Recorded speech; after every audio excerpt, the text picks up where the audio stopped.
Excuse me. If anyone else is interested in the raffle, please raise your hand after the Pledge of Allegiance. So if we could stand for that, now that I asked you to sit down. So,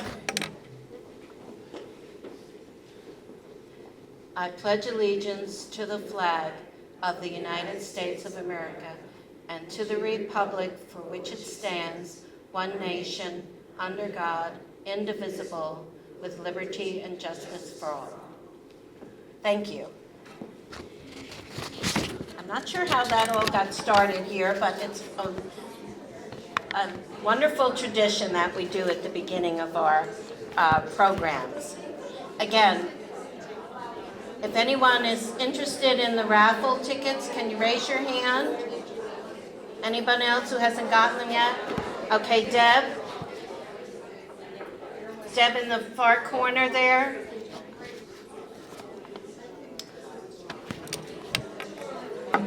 All right, so Deb will be coming around. If I could have your attention, please. Thank you. I know we'll have plenty of time for chatting throughout lunch. We're very pleased today to have what we call our Getting to Know You speaker, a prominent member of the community sharing information about their organization. We have Dr. Michael Albaugh, the executive director of the Cape Cod Symphony. So we're very fortunate to have him here, and he's going to give us some information about the organization in just a few minutes. So thank you so much for joining us. We're also in for a special treat with our after lunch program with Irish music by Rose Clancy and Sean Brennan here. So we're going to be looking forward to that.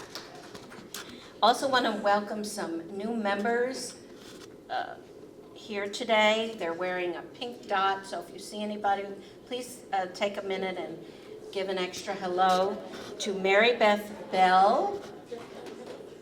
And she can give a little wave. Okay, well, thank you. We're delighted that you've joined Martha Johnson,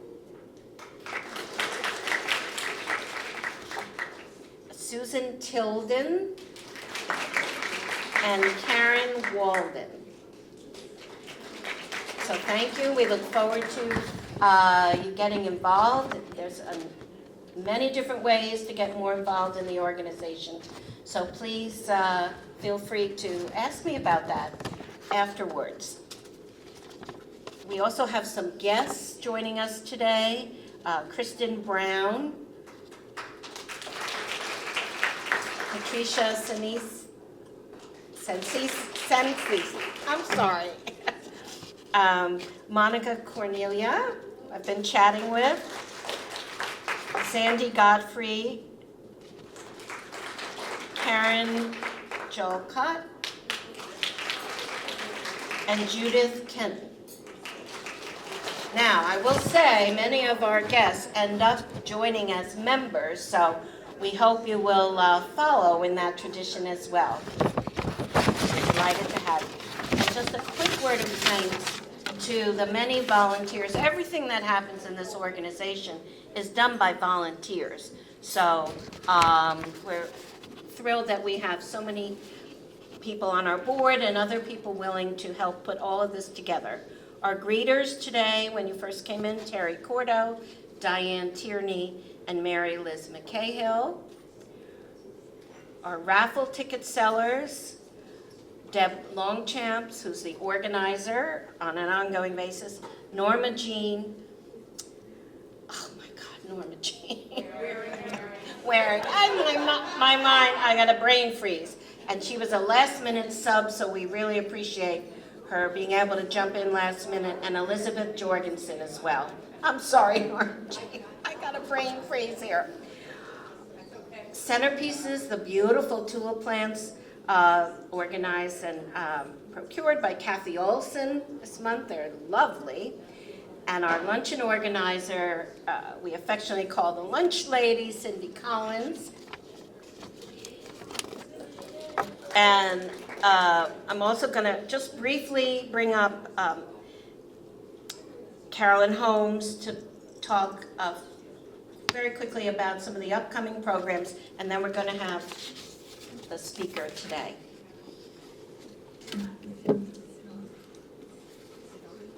Yes. Hello, ladies. Another wonderful day at New Seabury, and I can't tell you how excited I am about the upcoming programs. Next month, we're having Alexa Day Spa come. They're going to do a hair blowout, show us hair and skin products for the summer, plus a certified nurse will be here in case we need Botox or fillers. Now, not that we look old, but just on the off chance. Plus, there will be raffles and giveaways, but that is for April. May, now I hope I say her name right, it's Nicole Gabay, I hope. She is one of our members, and she's written the book, The Art of Organization. She has been featured in some Southern Living and Martha Stewart. She's going to talk to us about stress-free living, getting our house organized so we will feel stress-free and organized. So that is May. June, fashion show. J. Jill is coming, and we're having all of our members model. They will all be back from New York, so be careful, the paparazzi might be coming. July, we have Adrienne Broder coming. She's a well-known author. She was here before. She did Wild Game. She's going to talk about her new book, The Little Monsters, so that should be exciting. But wait till August. Put your dancing shoes on. We've got Salty Boots coming. She's gonna do line dancing with us. So ladies, mark your calendars. The third Tuesday of every month. I want to see you here. And Pat and I also have programs all organized through next year. So great time. Okay. Sorry, Barbara. Wow, thank you. They do the most amazing job lining up such wonderful programs. I'm going to ask Kathy Olson, our VP, to come up now to introduce Dr. Albrecht. Yeah. No. Okay. She's going to do that. Oh, after? Yeah. Oh, okay. Sorry. All right, get out my notes here. I said I write everything down because I can't remember. And I wrote big, so I may not need my glasses. Okay, I'm really excited to have Dr. Michael Albaugh here. He goes by Mike. He's the executive director of the Cape Cod Symphony. He is a musician, composer, administrator, and educator. He has served in the Philadelphia Orchestra Director of Education and Community Initiatives, Director of Music at Interlochen, right? Am I saying it correctly? Center for the Arts with conductor Jung-Koo Pak, Director of Education Operations at Jazz at Lincoln Center. He earned his BA in Music Education and Guitar Performance from West Liberty State College, his MM in Composition from Bowling Green State University, and his DMA in Composition from West Virginia University, which is where he's from. So, Mike, going to talk to us. Thank you, Kathy. It's very exciting to be here. I honestly wasn't sure what to walk into, but you guys do this right, let me tell you. So thank you all for having me. How many people go to a Cape Symphony concert? The orchestra concert? All right, so a lot of you are very familiar with what we do there. So how many people know that the Cape Symphony is actually the second largest symphony orchestra in the state of Massachusetts? Yes, well, only behind the BSO. We don't talk too much about them, but I hear that they have a little band up there and they're quite nice, but it's at the Cape Symphony. How many people know that the Cape Symphony is the only orchestra organization in the country that has a preschool? Yes, we have a preschool. We have the only licensed preschool.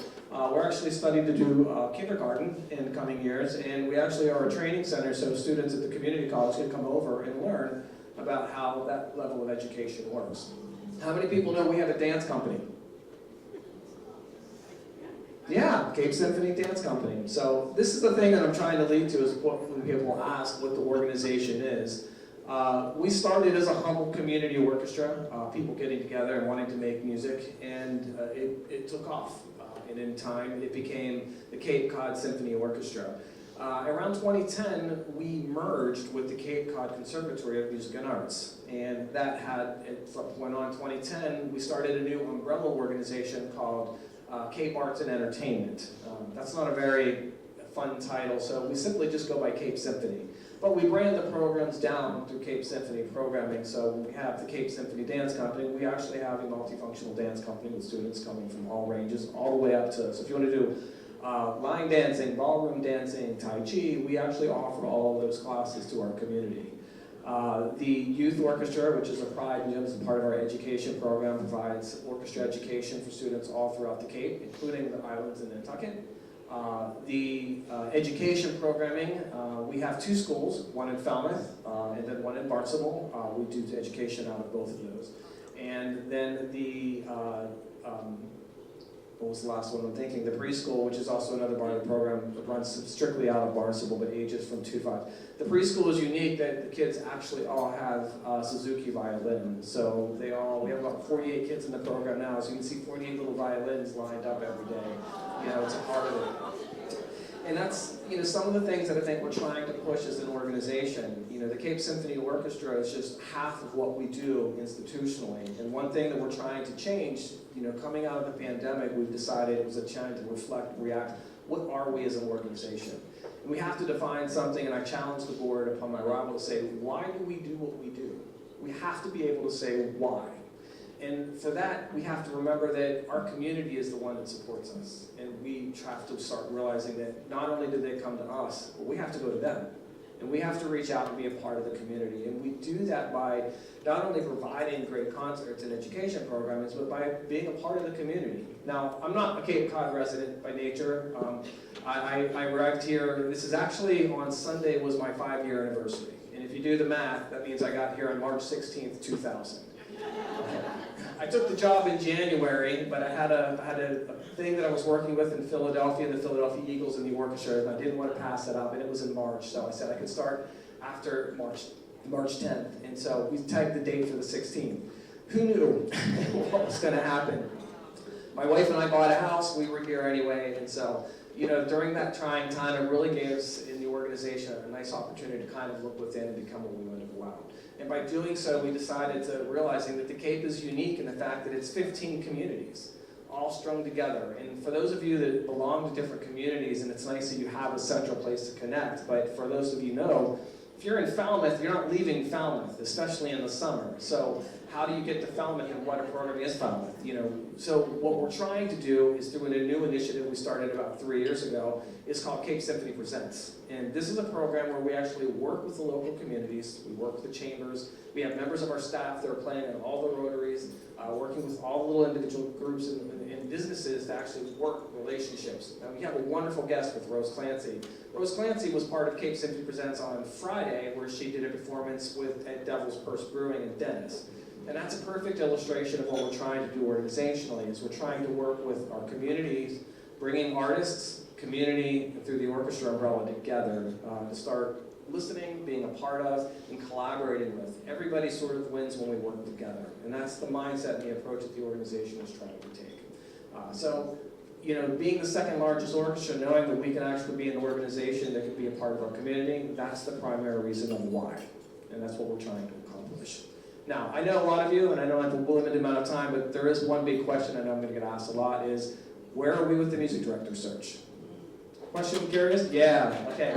First of all, I want to say that we have 5 finalists, and we want to make sure that each finalist had an opportunity to spend a week with the organization, not just conducting the orchestra, but meeting with donors, meeting with community members, meeting with people in the staff, and everybody that would have a vote. If you come to the concert, you know you get a survey link after the concert to tell us what you think. After every concert, I get over 500 responses, and it's amazing amount of energy and information that the community has been providing it. All of that goes to the committee, and the committee is digesting it all. So if you come to the concerts and you're coming to, we have Beethoven coming up in 2 weeks, if you come to that one, please know that your comments matter.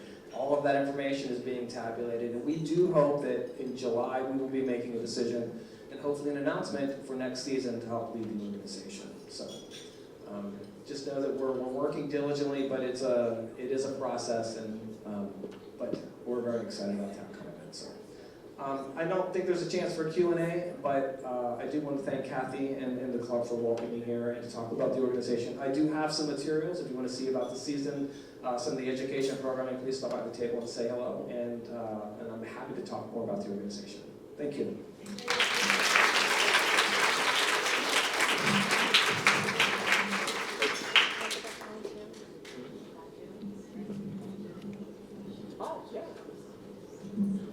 Yeah, if you're interested in volunteering, thank you. We're always happy to have volunteers. The benefit is if you volunteer and support either concerts and other programming, you get free access to go see the concerts. Another thing we also do is a musician home provide program.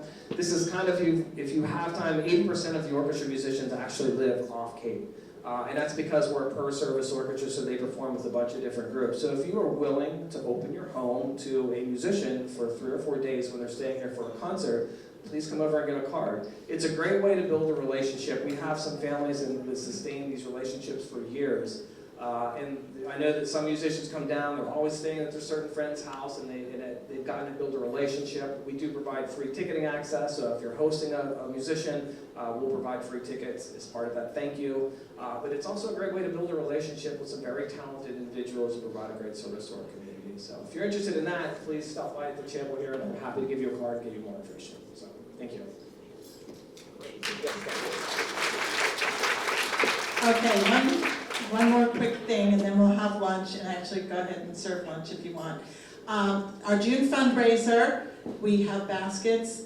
If you don't know about the baskets, they are made up by members of the community, or of the club, book groups, things like that. Someone at your table will know about that, and so you can ask them. I have 13 people helping me with it. I'm trying to think, I feel like there's one more thing with the fundraiser, but I can't think of it. Okay, thank you, enjoy lunch. Oh, sorry, Cindy, lunch And lady. just a reminder, again, if anybody has their checkbook with them, I'm happy to take checks today. You can hand it to me or put it in the basket out front for next month's luncheon. Then you won't forget about it, and we'll see you next month. All right, thank you.